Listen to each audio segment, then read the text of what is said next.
Is this film bright or bleak? Let's find out.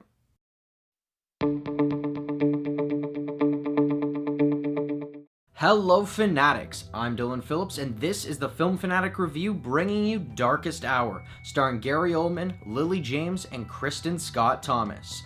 First we'll tell you what the movie is about, and our initial thoughts. Then we'll move on to our spoiler-free likes and dislikes. We'll finish up with some spoiler-heavy thoughts on this film, and our final word. Darkest Hour follows the story of newly appointed British Prime Minister Winston Churchill, who in the face of adversity must make crucial decisions that will shape the rest of World War II. Overall, this was a good film. There were 4 British-centric World War II films released this year, and I'd have to say that this one might be my favorite.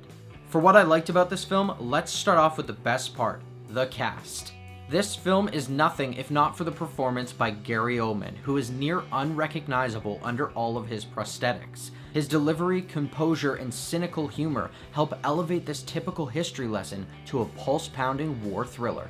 The production design is some of the best of the year, pulling off a claustrophobic, trapped feeling within the small, smoke-filled bunkers, which parallels the doomed feeling of Britain's head honchos during this dark time. The story is great in showing Churchill as a complex, flawed character beyond his heroic exploits. The themes of this film accent in showing Churchill's resolve when every obstacle is thrown at him, but giving time to explore his doubts behind closed doors. However, while the story is thrilling, it relies heavily on Gary Oldman's performance, thus making the rest of the supporting cast a little bit forgettable. The cinematography leaves a bit to be desired. I expected some more long takes either following Churchill or through the smoke-filled bunkers. And the score was a little underwhelming in setting up the atmosphere. And that's where I'll end our spoiler-free thoughts on this film.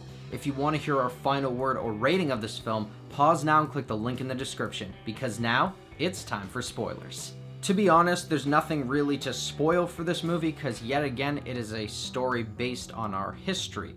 However, I will mention again that Gary Oldman's performance was one of the best that I've seen in recent years, and I was drawn in from the moment he was on screen. He's unrecognizable in this role, and I really hope that he wins the Oscar for it.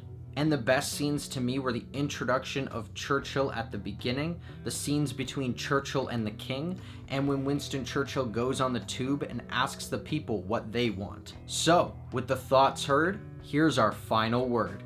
Darkest Hour is a suspenseful war drama that finds its story shining bright in the bleakest time. While the cinematography is a bit generic and the supporting cast is unmemorable, this character-driven story rises to the occasion as Gary Oldman's charismatic, masterful performance bears the weight of this heavy tale.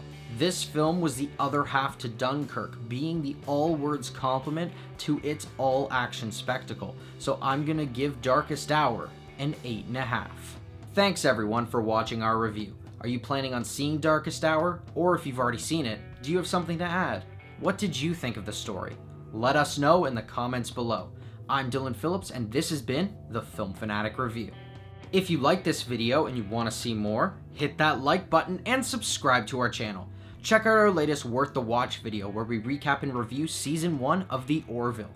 Don't forget to follow us on our social media. And until next time, Fanatics, keep it real.